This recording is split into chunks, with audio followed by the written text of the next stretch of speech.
Oi, gente! Está começando o 4º episódio do Pode Inovar na FAPES, o seu canal para ficar por dentro de todas as novidades de ciência, tecnologia, inovação e extensão capixaba. Eu sou Samantha Nepomuceno, sou jornalista, assessora de comunicação e imprensa da FAPES e vou conduzir esse bate-papo para você ao lado do meu amigo Igor. É isso aí. Olá a todo mundo que está nos assistindo. Meu nome é Igor Gonçalves, eu também faço parte da equipe de comunicação da FAPES. E hoje o nosso episódio vai falar como a inovação pode ajudar no desenvolvimento do Espírito Santo. Pela primeira vez nessa temporada de episódios, a gente só vai ter um convidado, não é isso? É verdade, somente um convidado, mas é um convidado ilustre, gente, um convidado muito especial.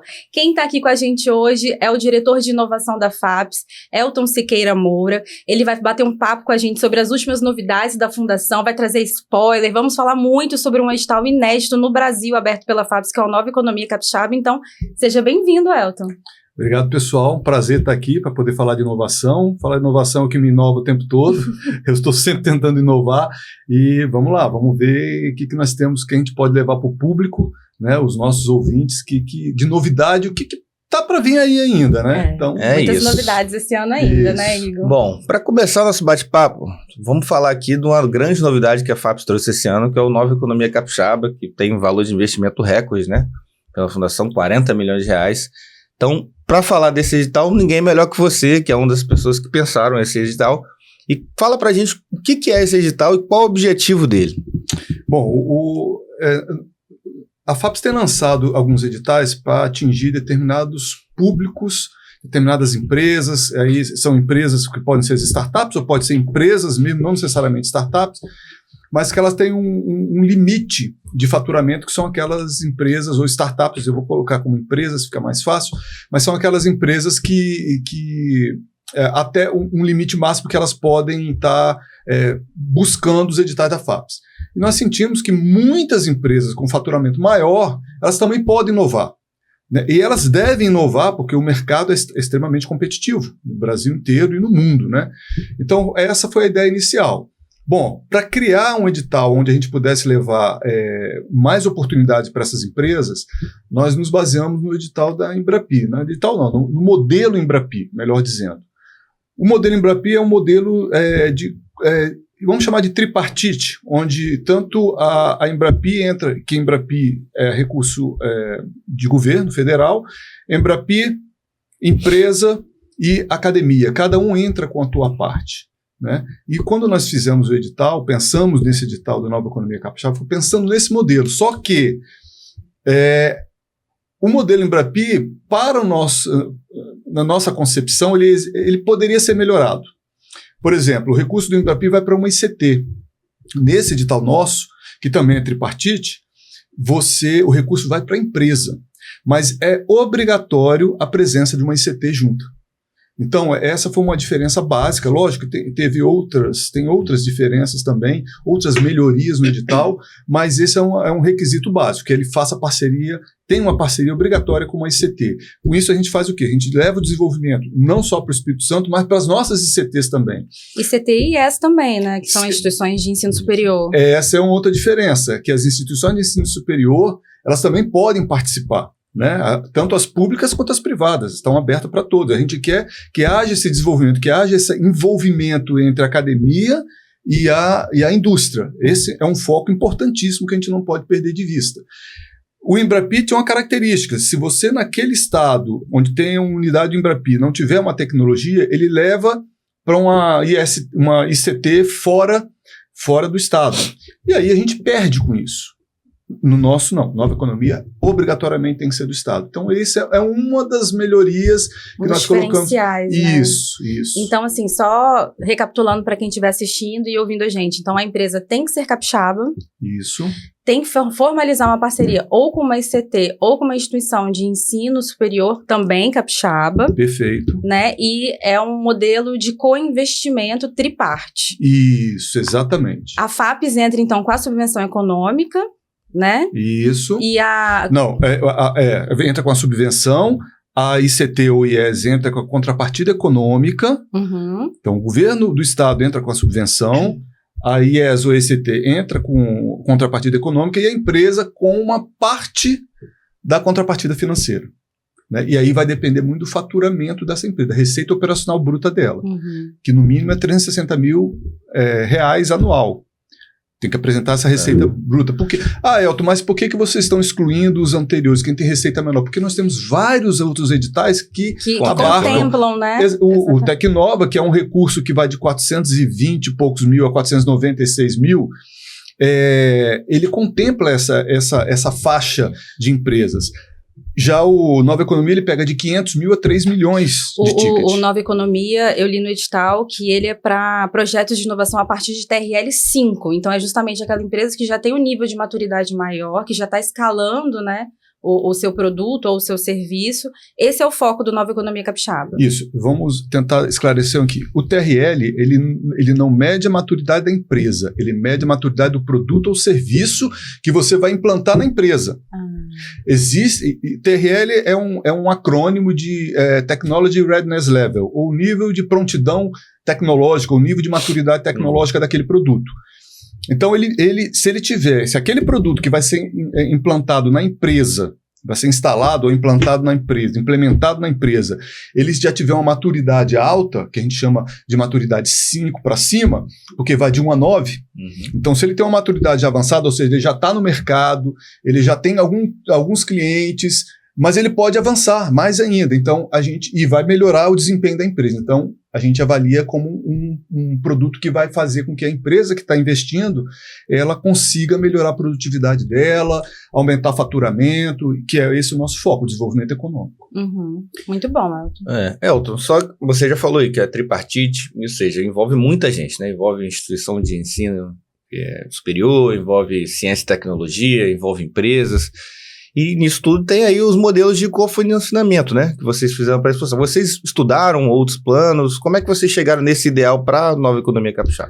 Pois então, vamos falar da parte que cabe à empresa, que é a contrapartida financeira. Então, dependendo da receita operacional bruta, pode variar a subvenção econômica pode variar de 45% a 65%. Eu estava olhando aqui que cada projeto selecionado ele pode ganhar de 500 mil a 3 milhões de reais. Isso. É um investimento realmente muito alto. Isso, é esse valor que está embutido. E aí, o que acontece? O valor da contrapartida da empresa, caso ela não possua o valor total, novamente, depende da receita operacional bruta. Ela pode ir junto ao Banesp, que foi uma parceria muito legal, foi uma sacada muito boa. Essa era uma pergunta nossa, inclusive. Então, você já foi nela, inclusive. Então, foi uma parceria muito legal com o Banesp, que nós procuramos, e eles nos atenderam 100%, toparam entrar nessa jornada, né, vamos chamar assim, e eles podem financiar uma boa parte da contrapartida. Né? A linha de crédito, gente, só para vocês entenderem, que o Banesp lançou exclusiva para o Nova Economia Capixaba, se chama Credgiro Parcerias. E aí, como o Elton estava explicando, foi uma iniciativa da FAP junto ao Banesp de conseguir auxiliar ainda mais esses empreendedores, esses empresários capixabas, né? Exatamente. E aí isso aumenta a oportunidade para que as empresas possam buscar esse recurso, não penalizar o seu fluxo de caixa, porque é um recurso de subvenção, e é bom deixar claro que o recurso de subvenção é um recurso que depois que ele não tem que repor, ele tem que entregar o projeto e tem que atender às metas que ele vai colocar no projeto. E lógico, o que a gente quer é aumento de empregabilidade, aumento de faturamento, escala em novos mercados, aumento de clientela, isso tudo se reverte em desenvolvimento econômico do Estado. Competitividade, né? Gerar maior competitividade no mercado capixaba e colocar o Espírito Santo no cenário nacional e também mundial, né? Mundial, porque nós temos ações para levar muitas dessas empresas com projetos lá para fora. Internacionalização. Só para detalhar aqui as condições para quem está ouvindo a gente, está assistindo a gente, oferece as condições até 36 parcelas de 10 mil a 1 milhão, a taxa a partir de 0,5 CDI. Isso aí já é uma coisa mais financeira, mas... já não é com a gente. Deixa o financeiro da empresa, mas com o financeiro do banco para se resolver. Mas é só para detalhar aqui. Então a gente vai partir para um outro viés desse Nova Economia Capixaba, que são os eixos. Só voltando para o Banesp, claro. O interessante é que o Banesp também topou participar dessa, vamos chamar de empreitada, desse edital, foi porque a rigorosidade das nossas avaliações.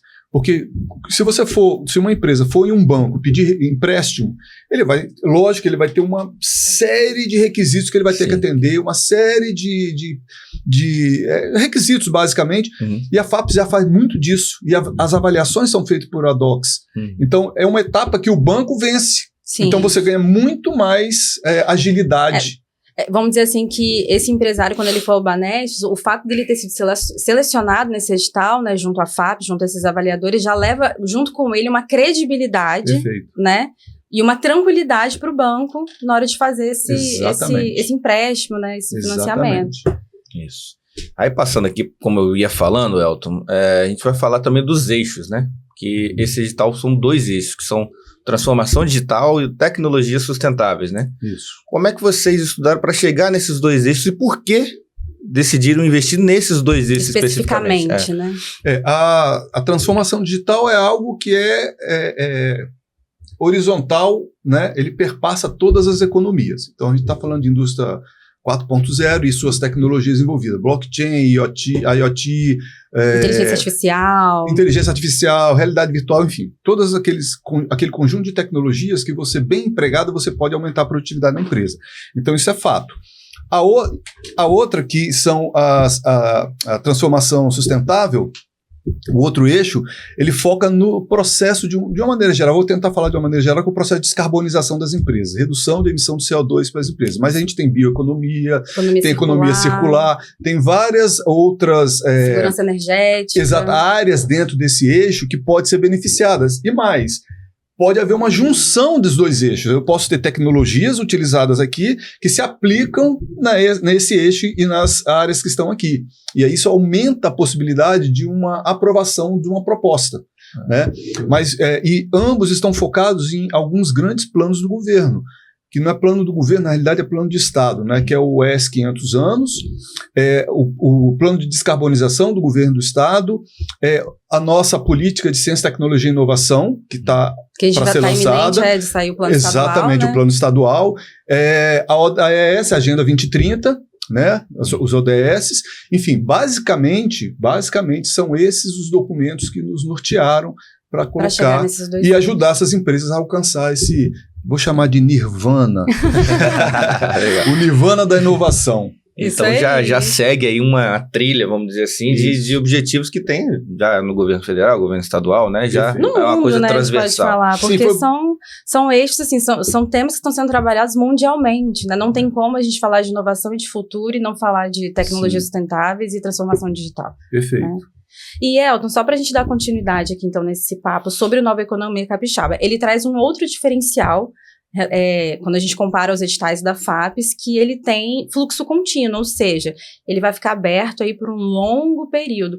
Por que trazer esse edital em fluxo contínuo?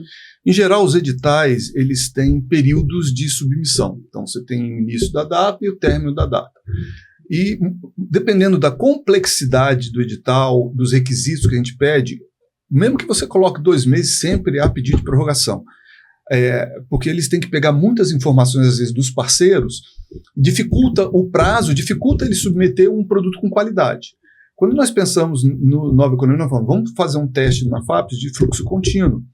Ele fica aberto, as empresas elas podem submeter no momento que elas acharem necessário, no momento que acharem necessário que a proposta estiver bem escrita, solidificada e clara para quem vai estar analisando, porque lembra que é papel. São pessoas lendo documentos e tentando ter uma ideia do que está sendo escrito ali. Então, nós deixamos fluxo contínuo para poder ter projetos de qualidade chegando para a FAPES. E agora, só me emendando até nessa questão que você falou, e como vocês definem os períodos para avaliar isso, né? Para dar os resultados, é verdade, né? Porque já que ele é contínuo, né? É muito complexo, né? Até recentemente saiu o primeiro resultado preliminar do Nova Economia Capixaba, que foi das propostas submetidas nos meses de junho e julho. Como é que vai ser nessas etapas de seleção? Normalmente a gente bota de 5 a 15 dias no mês para a submissão, que fica um bloco ali, para depois nós podemos seguir o processo de analisar se a documentação que eles mandaram está ok, e depois, se estiver tudo ok, a gente mandar para avaliador. Por que às vezes demora? Porque muitas vezes a gente tem dificuldade de encontrar bons avaliadores. E nós temos buscado avaliadores fora do estado. Porque não é só avaliar o projeto, tem que avaliar a maturidade do produto que eles estão querendo colocar naquele projeto. Como eu falei, o TRL 5 para cima. Não adianta você falar que você tem um TRL 5. Você tem que comprovar por meio de documentos, né, que aquele produto ou serviço realmente tem um TRL mais avançado. E a gente manda para especialistas em TRL para avaliar isso. E não é tão fácil encontrar esses especialistas, né? E a gente, às vezes, quando encontra, eles estão assoberbados que demora o retorno. Então, às vezes acontece realmente. É um processo, né? Um fluxo também. O processo, é o Fora fluxo. que também tem toda a questão operacional da FAPES, né? A gerência responsável. A gente também tem o conselho científico da FAPES que também participa, né? Depois na tomada de decisão final. Enfim. Mas você sabe que é interessante que o conselho científico da FAPES, normalmente ele trabalha ali no momento que ocorrem os recursos. Ou seja, foi avaliado, não foi aprovado, isso é um diferencial no edital também. A proposta foi encaminhada, não foi aprovada por mérito. E aí o proponente ele pode recursar, ele pode encaminhar um recurso para a FAPES dizendo que não concorda com aquilo e justifica porque nós pegamos e mandamos o CCF nos ajudar na definição. É ele que bate o martelo final. A diferença desse edital é que ele não precisa entrar com recurso, apesar de ter essa disponibilidade. Tá? Ele pode pedir o feedback à FAPES do que os avaliadores falaram por não ter alcançado a nota mínima, que é 80, e aí ele pode olhar as observações. Bom, então é isso daqui, então eu vou melhorar o meu projeto e vou ressubmeter. Verdade. Como ele é fluxo contínuo, né, permite isso pro interessado, né, proponente. Exatamente. Muito legal, Elton, muito legal mesmo. E é importante também colocar que a gente sabe que grandes empresas têm diversos projetos acontecendo ao mesmo tempo dentro da empresa. Ele só pode submeter um, né? Porque se ele submeter todos, não sobra para os outros. Então, num período até o projeto dele, que normalmente são 24 meses, até o fim do projeto dele, ele não pode submeter outro. Ele tem que terminar aquele. Só reforçando como a Samantha falou, teve já, né, o primeiro resultado preliminar dos projetos de junho Dos meses e julho. De junho e julho. Junho e julho, então já tem lá no site. Você que escreveu proposta, tá curioso, né? Esse é o momento. E já tem esse resultado preliminar aí da primeira leva, vamos dizer assim. Antes da gente só passar para a próxima pergunta, que a gente vai entrar agora em outro assunto de inovação, né, em outro edital, eu só queria reforçar que o Nova Economia Capixaba é um edital inédito no Brasil, 100% FAPES, com recurso do nosso Fundo Estadual de Ciência e Tecnologia, que é o FUNCITEC, e com o MCI, né, que é a Mobilização Capixaba pela Inovação. Então, você aí, empresário, TRL 5 para cima, maturidade, quer investir na sua empresa em inovação, esse é o momento, né, Samantha, diretor? Igor, é importante, você mencionou bem, é importante frisar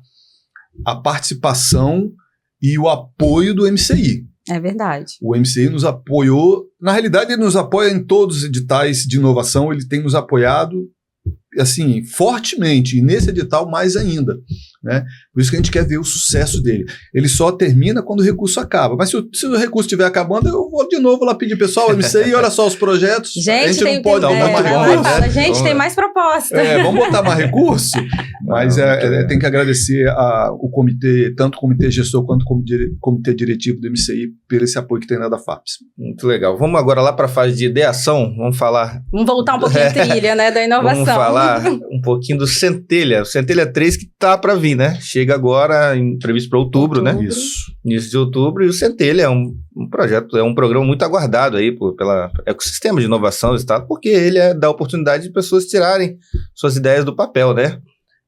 Então, o que você está esperando desse Centelha 3 agora? O Centelha sempre traz muita coisa boa. No episódio anterior aqui, o 3, a gente falou com 2 pessoas que vieram do Centelha, então se quiser, né, inclusive, assistir o episódio, tá aí no YouTube. Muito legal.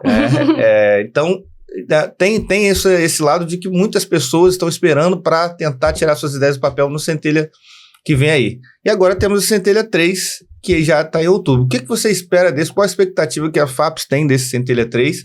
Né? E como que você já está nessa expectativa? Se tem alguma novidade no Centelha 3 que você pode contar ou não? Vai ser a mesma coisa? Exatamente. Não, eu, para falar a verdade, eu tô tenso, né, com o Centelha. Porque vocês imaginam, vamos somar os 2 Centelhas anteriores, foram 4.700 propostas. Nós somos recorde, gente. 4.700 propostas, nós precisamos de 2 avaliadores, então são 9 mil propostas. Muita gente envolvida. Quase 10 mil propostas, sem contar os que entram com recurso, você tem que chamar um terceiro. Ou seja, 10 mil avaliações. Onde que a gente encontra 10 mil avaliadores? Mas tudo bem, a gente consegue dar um trabalho, às vezes atrasa, novamente por aquilo que eu falei, porque é difícil encontrar os avaliadores, mas a gente consegue. Mas assim, no geral, estou bem feliz da gente ter conseguido trazer novamente, manter o programa. O Espírito Santo é uma referência no Brasil, em termos de volume, de produtos que são apresentados aqui. Eu não vou dar muito spoiler não, só vou falar que nessa edição, duas coisas. Primeiro que eles diminuíram o número de etapas, né? Tiraram uma etapa que vai ficar... Não é que o conteúdo das etapas acabaram, eles colocaram dentro de uma outra para reduzir o tempo. Antes eram 3 até etapas, a contratação. Né? Então agora são 2 etapas. São 2 etapas. E uma outra coisa interessante falar é que negócios de impacto ou produtos ou serviços que geram impacto socioambiental vão ser avaliados também. Olha, então, novidade. Isso é importante porque nós temos ações dentro da FAPES para negócio de impacto, Sim, várias ações, sim. né? Verdade. E somos um estado muito bem visto por conta disso. Então, essas são 2 novidades que a gente traz, mas deixa para trazer mais na frente. Tá chegando. No lançamento a gente daqui a pouco vai ter um evento, né? isso, Enfim, isso a gente aí. vai trazer todas as novidades relacionadas ao Isso. Centelha. Então você, que tem uma ideia e é o momento de tirar ela do papel. Fica de olho nas redes sociais da FAPES, né, Igor? Exatamente. Acompanha tudo com a gente, que daqui a pouco o Centelha 3 está no ar. E aí, a gente também tem um outro edital semelhante ao Centelha, porém 100% capixaba, porque o Centelha ele é federal, né, ele é FINEP. Ele é parcial, é parte de recurso Isso, federal e parte de recurso do governo do estado. É uma parceria, né? Mas a gente também tem um edital 100% capixaba, idealizado pela FAPES, que está na rua, que é o Gênesis, que ele é, vamos dizer assim, semelhante ao Centelha. Ele também pega essa fase aí do início da trilha. E o Gênesis, esse ano, ele cobriu praticamente todo o Espírito Santo, né, diretor? Isso é muito legal. Eu queria que você comentasse um pouquinho sobre isso. Não, é legal, porque eu vim do Startup Summit em Santa Catarina, eu falei do Gênesis lá, eles ficaram assim, cara, muito bom isso, muito legal. Porque se você pega nos outros estados, as coisas ficam muito concentradas nas metrópoles, né? Tudo direciona para a metrópole. E assim, lógico, tem estados que são muito grandes, é muito difícil você alcançar todas as regiões, é muito difícil, mas o diferencial nosso é que a gente fala, gente, vamos preparar, a gente sabe que tem um potencial gigantesco nas nossas micro-regiões, ou seja, fora da região metropolitana, a gente sabe disso, tem vários municípios que são fortes em inovação. Vamos apoiar esse pessoal para que eles possam cada vez melhorar mais e possam concorrer cada vez mais junto nos editais que são lançados aqui dentro, para o estado todo, mas normalmente se concentra muito aqui na metropolitana. Então essa foi a ideia do Gênesis, começa lá em Colatina e foi um sucesso estrondoso e o importante, a participação associativa. O que é participação associativa e colaborativa? São as prefeituras participando, as prefeituras se envolvendo.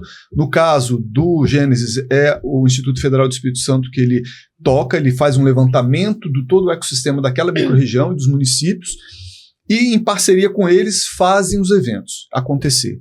Isso tem sido um sucesso e nós replicamos de Colatina. A Colatina já está na sua 2ª edição. Nós replicamos para Caparaó, Rio Doce... Central Sul. São esses 4 municípios, porque Centro-Oeste é Colatina. Isso. E aí, lógico, eu falo Colatina, mas são todos os municípios que estão nessa micro-região. Exatamente, muitos deles apoiando. Tive recentemente no lançamento do Gênesis no Caparaó também, muito bom, prefeitos, autoridades municipais também participando. Então, assim, é um sucesso. A gente quer levar para outros municípios também para fomentar a inovação em todo o estado. A interiorização da inovação, do investimento público, né? É levar mesmo investimento público para fomentar a inovação no interior do Espírito Santo. Perfeito, é isso, exatamente. E preparando essas pessoas para poder concorrer no Centelha, Sim. concorrer em outros editais. Porque além de recurso, né, tem capacitação, tem mentoria. Isso, então, assim, a pessoa não recebe o recurso e fica, o que eu vou fazer agora? Isso. Ela recebe o recurso, recebe mentoria, recebe uma capacitação, uma ela tem uma bem trilha para seguir um plano de ação, né? Muito bem lembrado. Muito completo, muito completo. Muito legal. Bom, e quem nos assistiu aqui, né, no último episódio, quem já conferiu o episódio 3, sabe que a gente deu um spoiler nele aqui, ó, tá? No final dele. Conta aí. Que foi o novo aí, uma chamada inédita, que é o Doutor Empreendedor. E ninguém melhor para falar desse aí um pouco mais agora, né? Já que o lançamento vai vir, tá, gente? Em breve. mas quem está aqui pode falar melhor sobre isso é o Elton. Então, Elton, o que é esse novo edital aí? O que a FAPES está trazendo aí para o pessoal que quer empreender, né? Do pessoal da inovação? Como é que é esse edital novo? O edital do Tô Empreendedor Capixaba, eu não vou chamar de cópia não, mas ele foi baseado no edital do Tô Empreendedor Rio Grande do Sul, que foi o primeiro que lançou. E qual é o objetivo do edital? É permitir que aqueles doutores que estão sendo colocados no mercado, ou seja, eles se formam e a academia não consegue contratá-los, né? As universidades, nem todo mundo consegue reter esses profissionais. Esses profissionais ficam, às vezes, com produtos que poderiam se tornar negócios, têm um potencial gigantesco e eles não estão no mercado atuando no produto dele. Então, esse edital, ele vem para apoiar esses doutores recém-formados ou praticamente em processo de defesa da sua tese, ou que já tenham sido formados, já tem alguma empresa dele ali constituída, e aí a gente vem para apoiar esses doutores para ele permanecerem aqui no Espírito Santo, não ir para fora, porque recebe muitas propostas, né? Eles permanecerem no Espírito Santo e desenvolver uma empresa, empreender aqui no nosso estado. Isso a gente força, que faz com que a economia ela gire, ela aumente, e eles vão contratar profissionais do mercado, a ideia é que contrate os profissionais do mercado aqui, e a gente faz a roda girar, né? Então é um edital inédito para nós, não é para o Brasil, como eu disse, Rio Grande do Sul, que lançou esse edital, e nós nos apropriamos dele para fazer algumas modificações e adequações ao nosso estado. Gente, a FAPES não para, a inovação não para. Não para. Muitas novidades, então, nesse segundo semestre aí, né, para a Fundação, para o Governo do Estado, muitos investimentos, né, Igor, em ciência, em tecnologia e inovação, e a gente está caminhando para o fim do nosso bate-papo. Mas nós temos mais 2 novidades. Olha aí. Olha tá só, mais spoilers. Mais spoilers para esse ano. Tem o edital TCC Empreendedor Inovador, que a gente quer apoiar aqueles alunos que estão fazendo o seu TCC. E veja bem, TCC não é necessariamente uma monografia, pode ser um projeto de pesquisa ali que ele está com um professor, ou um algoritmo que ele está desenvolvendo, que vai melhorar alguma questão de segurança, ou um negócio que gera impacto socioambiental, não importa. Se ele tiver a dissertação dele, o trabalho de conclusão de curso dele, tiver um potencial de se tornar negócio, ele não precisa se preocupar em fazer negócio ali não, nem criar empresa, nada disso. É que o TCC pode ter um potencial, quem vai avaliar isso são os nossos avaliadores. Ele poderá submeter, na realidade o orientador dele vai submeter os orientados dele, e ele vai receber uma bolsa de 2 a 5 meses para fazer o projeto dele. É muita novidade boa, hein? Essa é uma. Essa é uma das. E nós vamos estar relançando, com algumas modificações, o edital de clusters. Só que dessa vez nós vamos estar atendendo 2 clusters específicos. Um é a área de alimentos e bebidas e outro a área de comércio. Mas os spoilers mais na frente por enquanto não. Isso fica para um próximo episódio. O Elton vai ter que voltar aqui mais para frente para explicar todas essas novidades. Muita novidade, aí, né? gente, é muita coisa. E além disso tudo, gente, a FAPES também tem outros editais, né, outros programas que são abertos anualmente e que serão abertos ainda esse ano, como por exemplo, para a área de formação científica, a gente vai ter ainda o PROCAP, com bolsas de mestrado e doutorado. Vai ter também uma novidade na área de formação científica, que é o doutorado sanduíche, um edital inédito que a gente vai abrir esse ano ainda, a FAPES já está trabalhando nisso. Para a inovação, como o diretor bem comentou, né, a gente tem o Centelha 3, tem o Doutor Empreendedor. Para a extensão, tem o TCC de inovação, que é esse que explicou agora, né? Isso. E muitos tem outros que estão aí. Que já está aberto, inclusive, né? É muito programa, gente, muita ação. A FAPES não para. Não, exatamente, então tem que ficar de olho. É isso que eu ia falar, tem que ficar de olho nas redes sociais da Fundação, acompanhar o site para não perder nada. E é isso, né, Igor, por hoje. Agradecer aqui na presença do nosso diretor, que esclareceu muita coisa, principalmente do Nova Capixaba, que é um edital muito grande, inédito, e deu aqui para esclarecer muita coisa. Então, agradecer a sua participação. Muito obrigada, Eu que agradeço, fico sempre à disposição de vocês, sempre que tiver alguma novidade. O problema é que eu vou ter que voltar toda semana, né? É verdade. Tem novidade o tempo todo. Tem novidade o tempo todo. É verdade. Mas agradeço. Muito obrigada, Elton, mais uma vez por sua participação. O bate-papo foi muito rico, muito esclarecedor também, com muita informação. E muito obrigada a você por ter ficado com a gente, assistido até agora. Então, até o próximo episódio. Bye. Tchau. Tchau.